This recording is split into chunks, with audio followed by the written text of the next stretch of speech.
New data shows that American police officers have killed more than 1,000 civilians just last year, a record high for law enforcement. This story came out in Truth Out. Go ahead and pick it up. Yeah, so what we're looking at is 1,176 people in the year 2022 killed by police officers. About a third of them were involved in violent situations. So those are situations where the suspect may be pointing a gun at the police officer, could be in the process of attacking them. So as unfortunate as those are situations where it would be classified as provoked. What concerns me is the number of times that individuals were shot and killed during wellness checks, during a mental health call.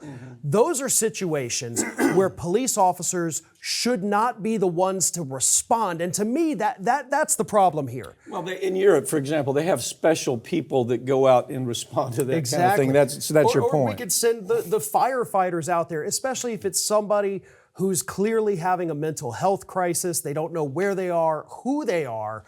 An armed police officer should not approach that individual. It's going to make the situation worse, as we see.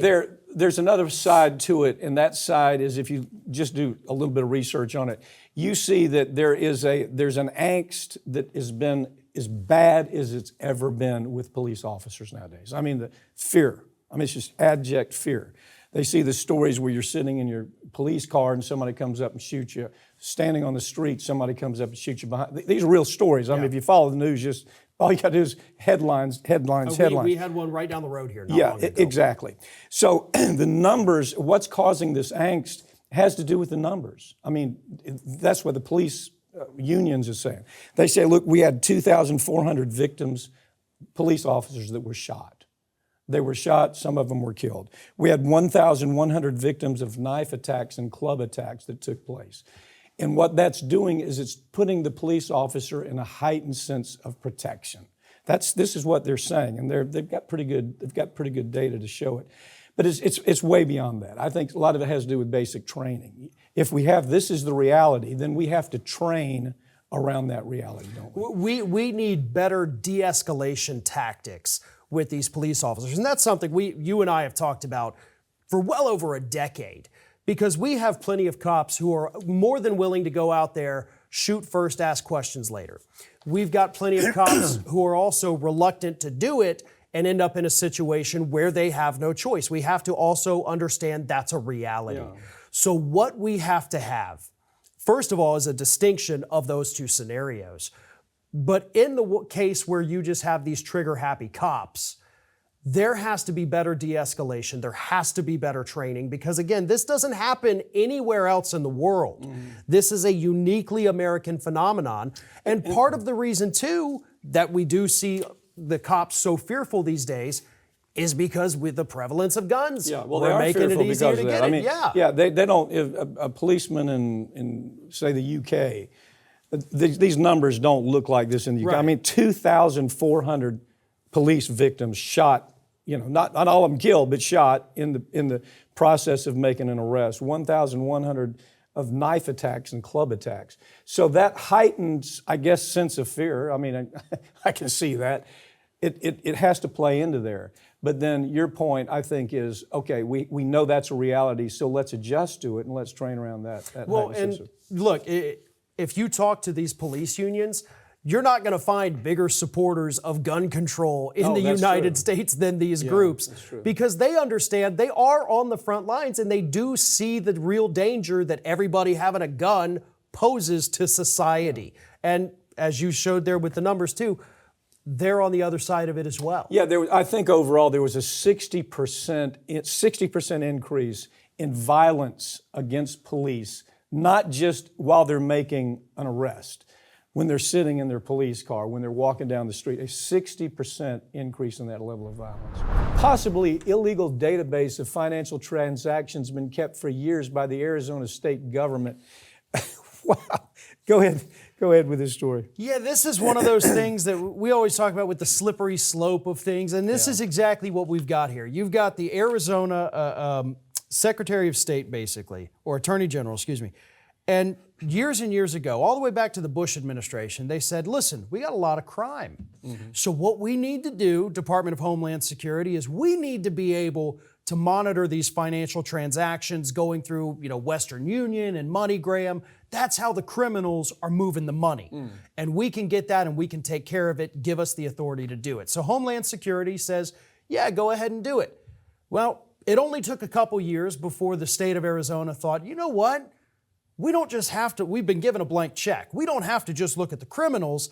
We can analyze any money transfer. And so over $500. Yeah, over $500. So what they started doing was, without warrants of any kind, they would issue what's been described as fake subpoenas to these money organizations, getting all the records from these individuals that were not under investigation. Well, it's part of the way to deal with immigrants, to say, well, we can follow what you're doing. Yeah. You wrote an interesting, you sent this story to me. At the top of the story, this is yours. My take on the following story is that they continue to go after the migrants working in America, not the companies that are illegally employing them.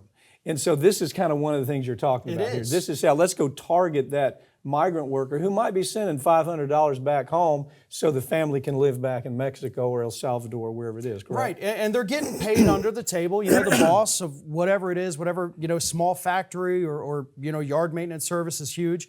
They'll pay them in cash. Right. They take that cash to a Western Union, say, I need to get this $500 to Mexico because that's where they were looking at the transfers going.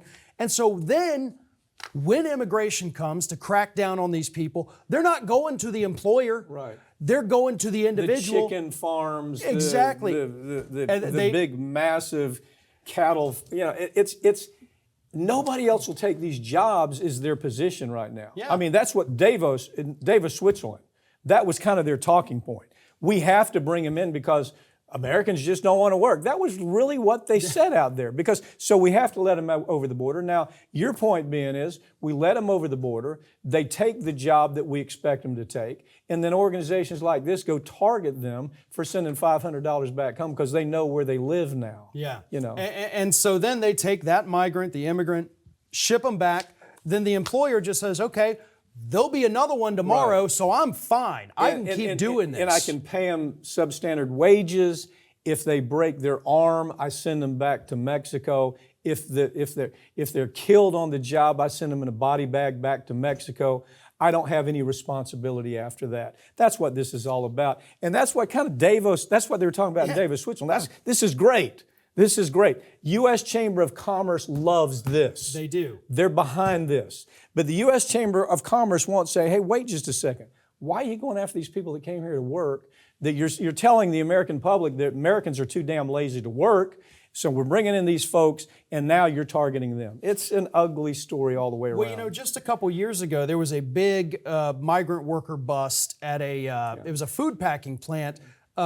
It was Mississippi or Louisiana. Mississippi, yeah. But so they haul out about 100 to 200 immigrants. They have them outside. All of them are in handcuffs, and they ship them all back. Yeah. And that was the last we heard of that story. There were no prosecutions for the owners, the managers, nothing. No. I mean, the people's kids were being dropped off there at the factory from school. They come out to see their parents in handcuffs. Yeah. It was sick because they punished the people who were literally just doing a job. They're not breaking the law, they're doing a job. In other words, everything that Davos, Switzerland was talking about comes to pass. And when it comes to pass, they make it even tougher. They go after the workers that they're saying, hey, come to the U.S. because we need you to work here.